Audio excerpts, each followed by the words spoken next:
memberi itu mengajari saya belajar kata cukup. Pada saat saya memberi setiap bulan rutin kayak gitu, tidak berubah apapun juga di hidup saya sampai saya harus kekurangan apapun juga setiap bulan. Bahwa saya bukan orang yang cukup beruntung, tapi Tuhan berkatin sampai detik itu, waktu itu pertama kali mau jadi sponsor ya. Dari situ udah menguatkan saya bahwa selama ini saya nggak pernah kekurangan sih. Di gelas udah penuh sama air, kalau kita stop di situ ya udah airnya segitu aja. Tapi gimana Tuhan mau berkatin kalau misalnya itu berlimpah keluar dan kita nggak bagi ke orang, kan terbuang sia-sia kan. Jadi ketika kita udah siap untuk diberkatin lebih ya waktu itu melimpah, kita harus berikan ke orang lain lagi. Gitu.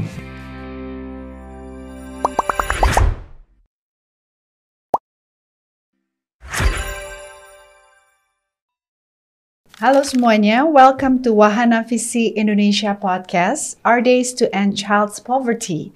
Bersama saya Imelda Francisca, Hope Ambassador dari Wahana Visi Indonesia.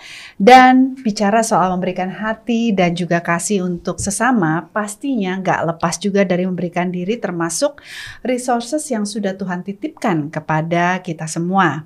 Di Wahana Visi Indonesia ini kita punya program Child Sponsorship di mana setiap orang bisa mensponsori satu orang anak dengan berkomitmen memberikan Rp200.000 per bulannya.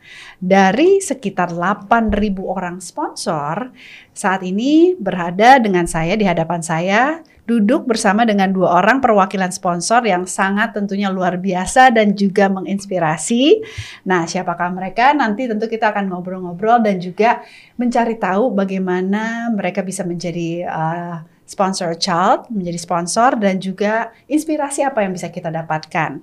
Nah, mari kita sapa dulu. Di sini ada Bapak Samuel Gunawan atau Sam Gun ya, biasa disebutnya. Sam Gun. Dan juga ada Ibu Titi Kurniawati. Halo. Halo Ibu, boleh kita tepuk tangan? Selamat datang di podcast Our Days to End Child's Poverty. Nah, Bapak Samuel atau Sam Gun, saya mau manggil Bapak kayaknya nggak cocok. Tapi di skrip soalnya namanya Bapak ya. Ada kata Bapaknya, jadi saya coret dulu nih. Dan di sini juga pertama kali mensponsori anak itu di tahun 2017 ya. Dan juga waktu itu adalah mengawali sponsor pada acara Worship Night with Sydney Mohede. Dan menambah satu anak di program Chosen. Dan di sini lalu ada Ibu Titi Kurniawati dan menjadi sponsor anak sejak Mei 2006. Dan pada 2023 Ibu Titi berkesempatan bertemu dengan anak sponsor di Timur Tengah, Selatan NTT. Itu jauh banget ya Bu ya? Begitu Bu. Iya, pasti seru banget. Nanti saya akan ceritakan nanti ya. Pasti, tolong diceritakan pengalamannya. Pasti. Oke, kita langsung mulai aja sahabat WFI untuk kita bercerita dan juga menggali apa saja sih pengalaman kedua sahabat kami ini yang sangat luar biasa menjadi seorang sponsor dari Wahana Visi Indonesia. Kita mulai saja dari Sam Gun. Oke, mungkin boleh Sam Gun cerita bagaimana bisa mengenal dulu kali ya Wahana Visi Indonesia. Sebenarnya karena saya berjemaat di gereja yang sama dengan Pastor Sydney, udah cukup sering dengar beliau ada pelayanan di Wahana Visi. Dia juga Hope Ambassador juga. Lalu ada satu waktu saya diajak ikut tour juga karena saya main musik, nemenin beliau untuk pelayanan di Creative Worship Night. Mungkin sebelum cerita Kak Sydney, Wahana Visi, cerita dulu mungkin ya. Dari Sam Gun ini kok bisa diajak-ajak Sydney itu ngapain gitu loh? Apakah penyanyi juga kah gitu? Oh, saya main musik sih. Gitu. Merantau ke Jakarta juga karena musik juga. Gitu sampai akhirnya pelayanan di JPCC, ketemu dengan Pastor Sydney dan sampai akhirnya bisa diajak untuk pergi pelayanan sama Wahana Visi. Main musiknya apa? Main drum. Oh, drum. Oke. Gitu. Terus mengenal Wahana Visi waktu pas sedang diajak dengan Kak Sydney.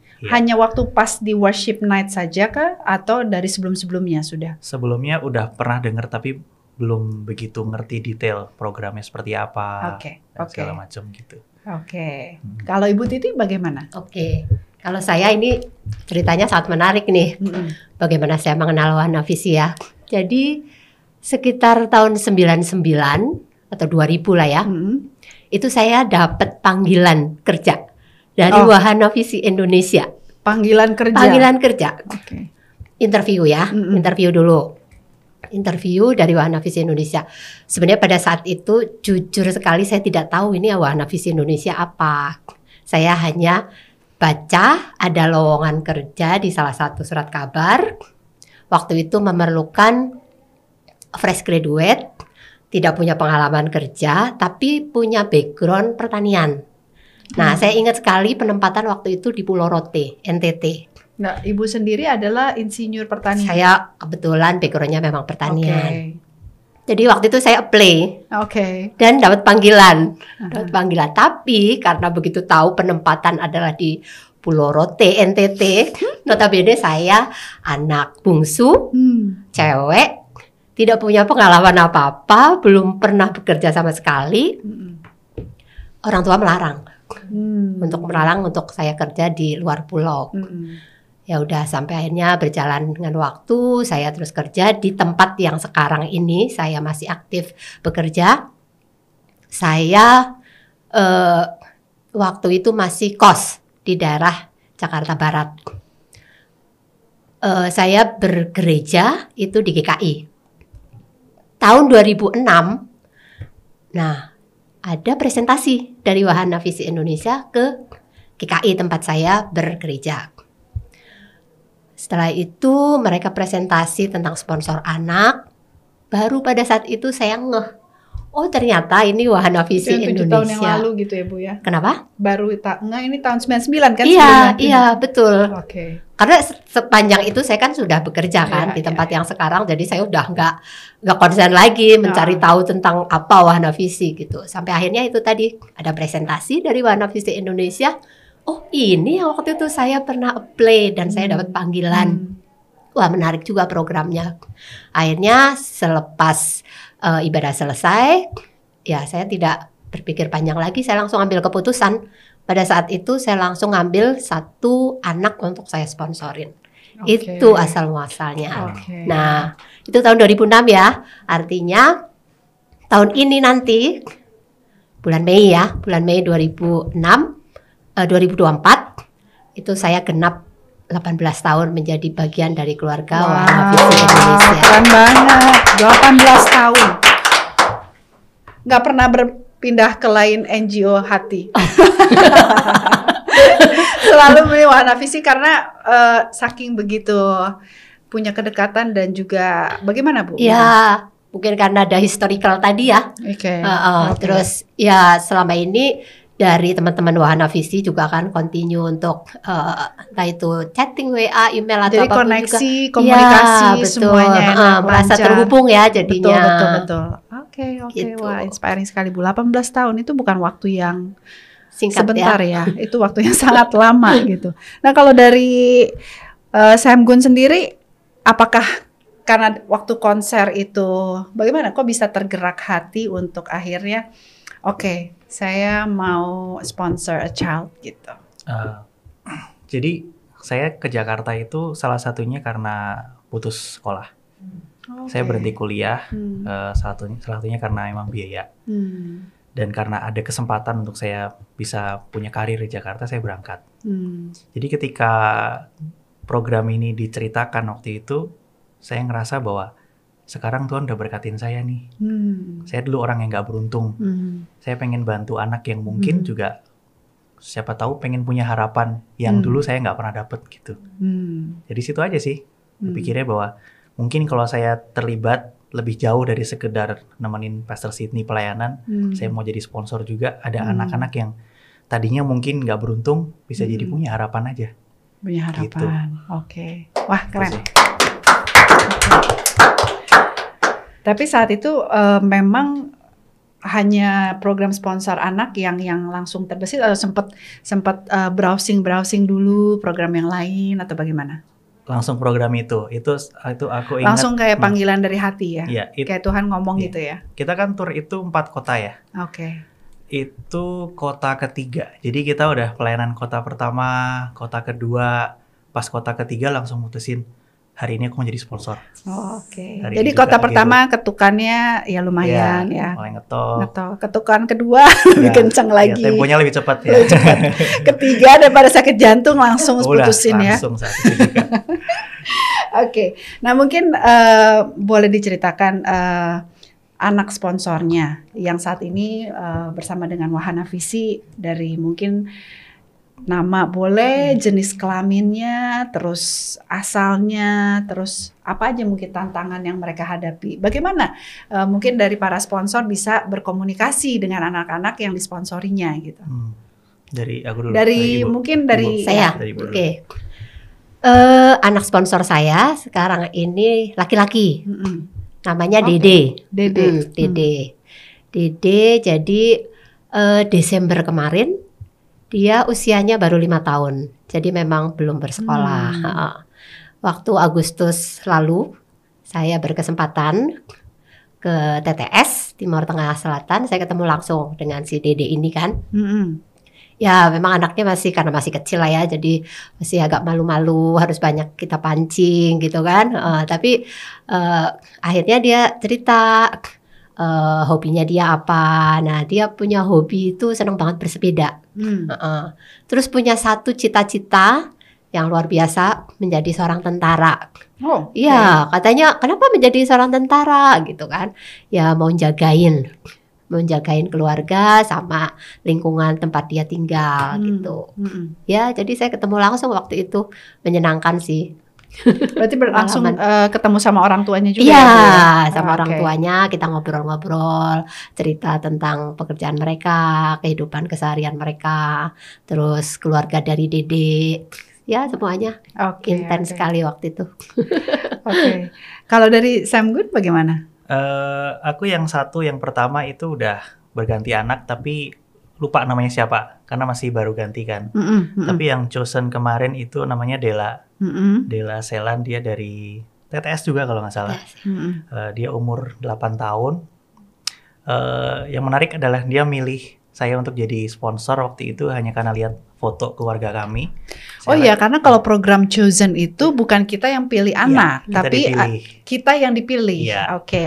Itu Terus kita foto, aku istri anak itu foto waktu itu lagi di Cimory, foto di atas kuda. Dia bilang, saya pilih sponsor ini karena dia naik kuda. Gitu. Jadi dia bilang dia suka pelihara binatang. Oh, oke. Gitu. Dan ternyata saya baru tahu dia ulang tahun 4 hari setelah saya. Oh, that's so Gitu. sweet. Oke. Itu 16 Desember dia ulang tahun Oke. kan. Menarik sih, hobinya dia main boneka, sama kayak anak saya, main boneka juga. Terus dia sukanya juga matematika, pelajaran yang saya nggak suka. Tapi dia suka gitu. Itu sih. Tapi belum pernah sempat ketemu, kesana. tapi pengen ketemu sih. Suatu saat pengen ketemu. Oke. Nanti mungkin bersama dengan Ibu Titi. Oh, boleh dengan senang hati. Susah sinyal nggak, Bu? Kenapa? Susah sinyal nggak di sana? Enggak. Kalau di film kan Masih susah bisa sinyal ya? posting-posting Iya. kok. Baik.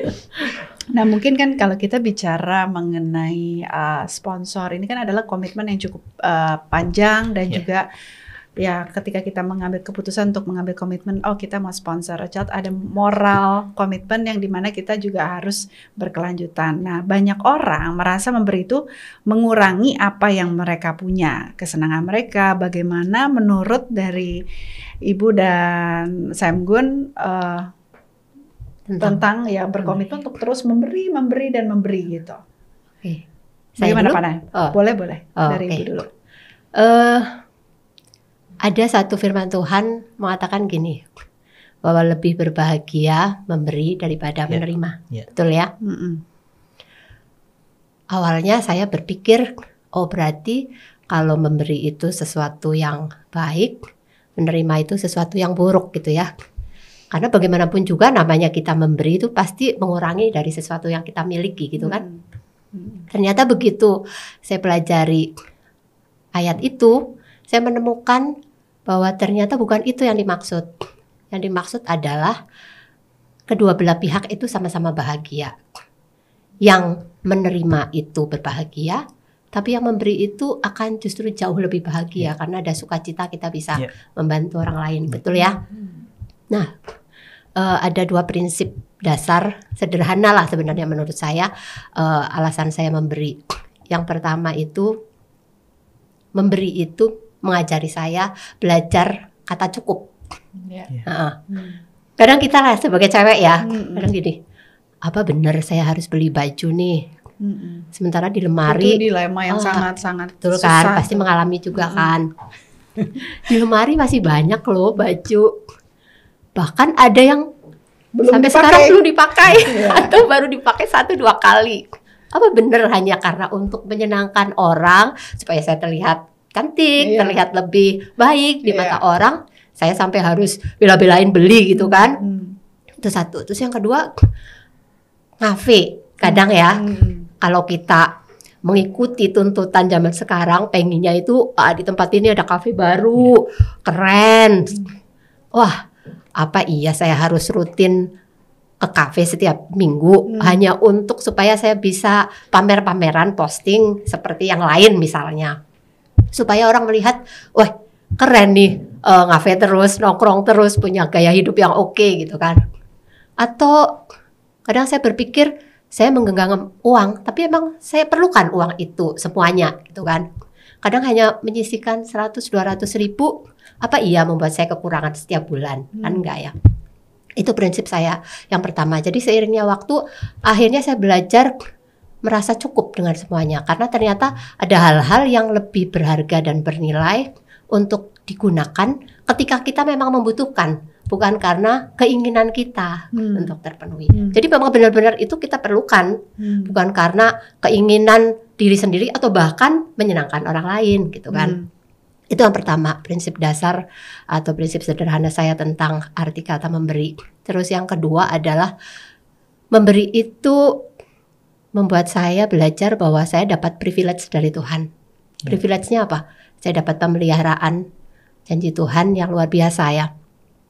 Ini saya bukan gimana-gimana ya, tapi Bang semuanya kembali ke firman Tuhan. Ada firman Tuhan mengatakan bahwa Tuhan akan menyingkapkan tingkap-tingkap, membukakan tingkap-tingkap langit kan, menyingkapkan itu semua dan akan mencurahkan berkat untuk kita anak-anaknya. Bukan 1-2 berkat loh, tapi kalau kita nanti baca berkatnya itu berkelimpahan.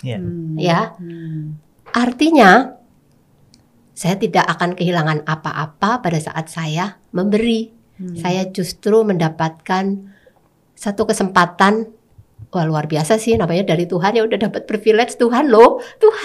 Tuhan yang menciptakan kita, yang punya kita, penguasa hidup kita itu kasih luar biasa seperti itu.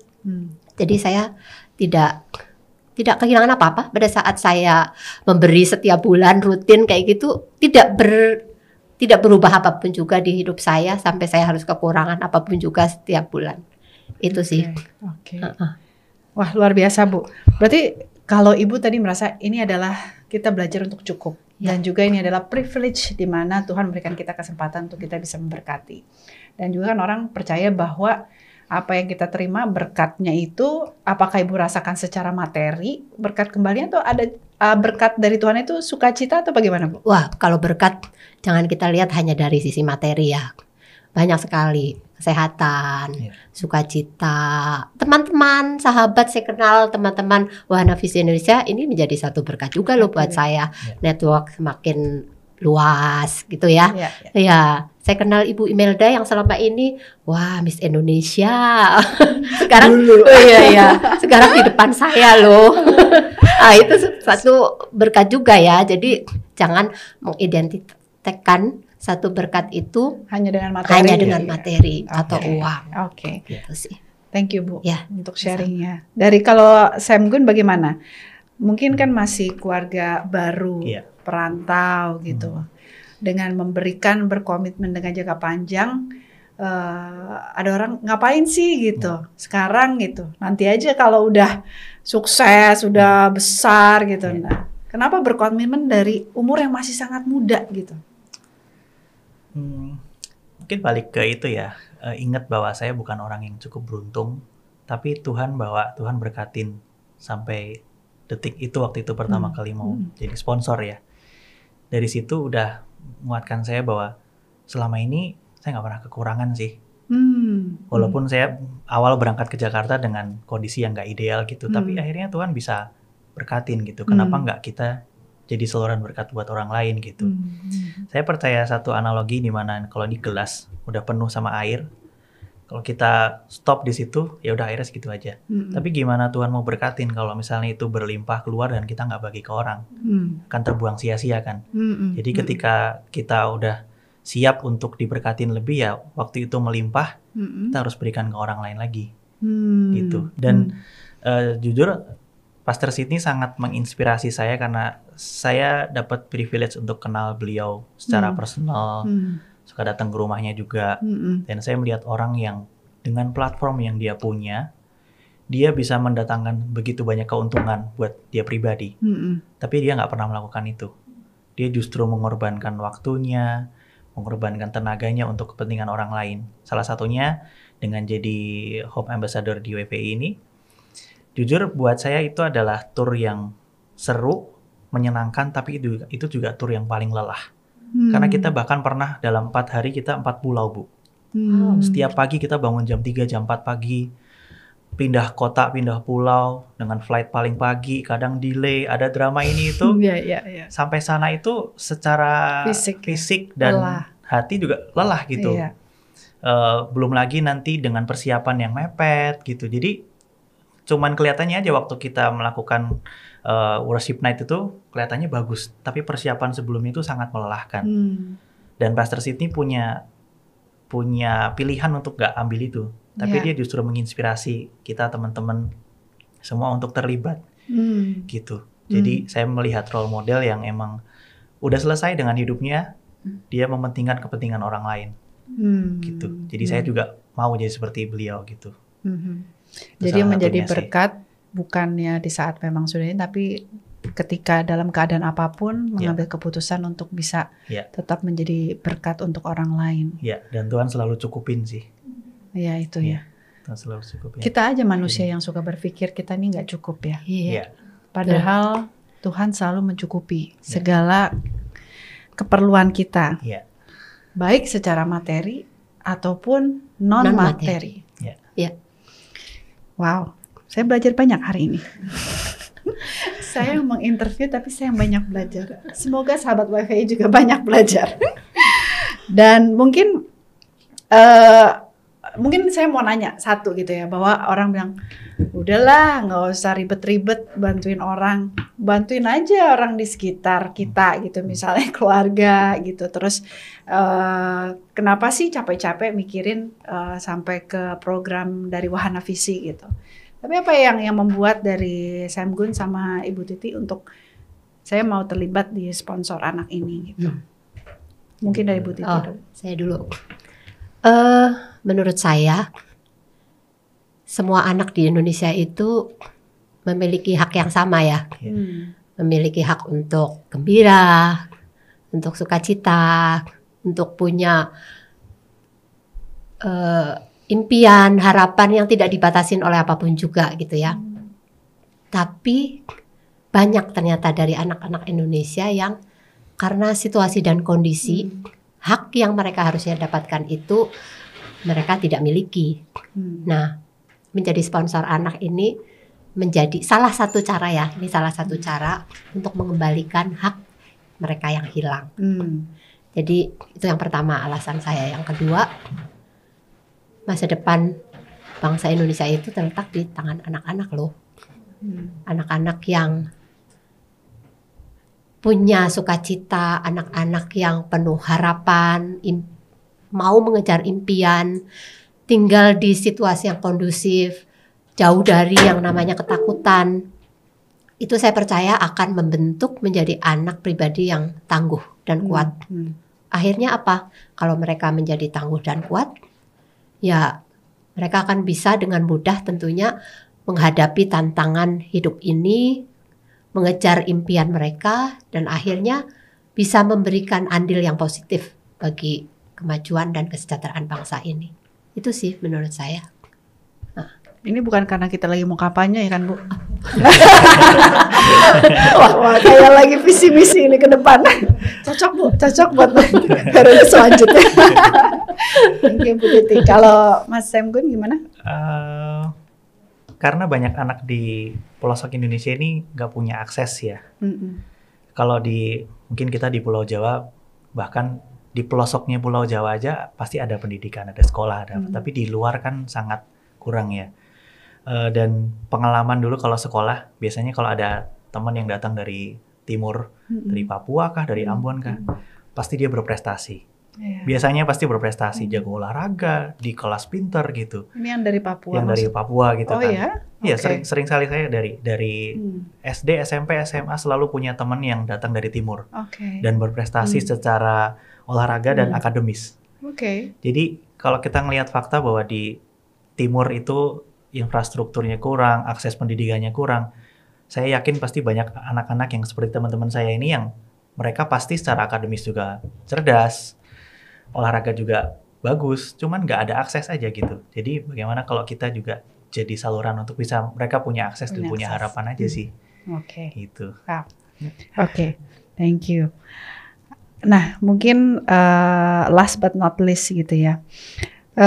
Ada nggak pesan untuk para pendengar dalam konteks memberi atau mungkin mengajak mereka untuk menjadi sponsor anak? Mungkin dari Bu Titi. Dari saya ya. Kita pasti lebih senang yang namanya menerima ya. Siapa sih yang tidak mau menerima gitu kan? Tapi kalau semua orang berpikir hanya menerima saja dan tidak memberi, terus siapa yang akan memberi kepada mereka yang kekurangan? Prinsip dasar itu dulu ya. Kalau banyak orang lebih memilih untuk banyak memberi, tentunya lebih banyak juga orang yang akan menerima dan merasakan manfaatnya. Jadi ya mari teman-teman semua, kita hanya menyisihkan 200.000 per bulan untuk menjadi satu sponsor anak.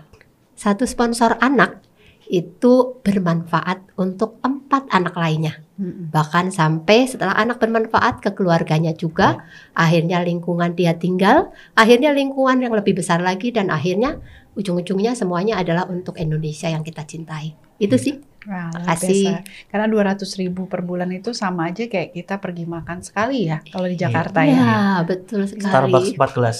Iya. Starbucks 4 gelas atau kita makan di restoran, makan, minum sama dessert 1. Iya. Kalau Mas Emu gimana tentang konteks memberi atau mungkin kenapa sih kita harus jadi pelopor sponsor anak ini gitu? Saya ingat satu quotes dari Pastor Jeffrey. Dia pernah ngomong seperti ini. Berkat yang saya terima itu tidak ditentukan dari apa yang kalian atau Anda beri kepada saya, tapi dari apa yang saya tabur. Kita bisa nabur dimanapun.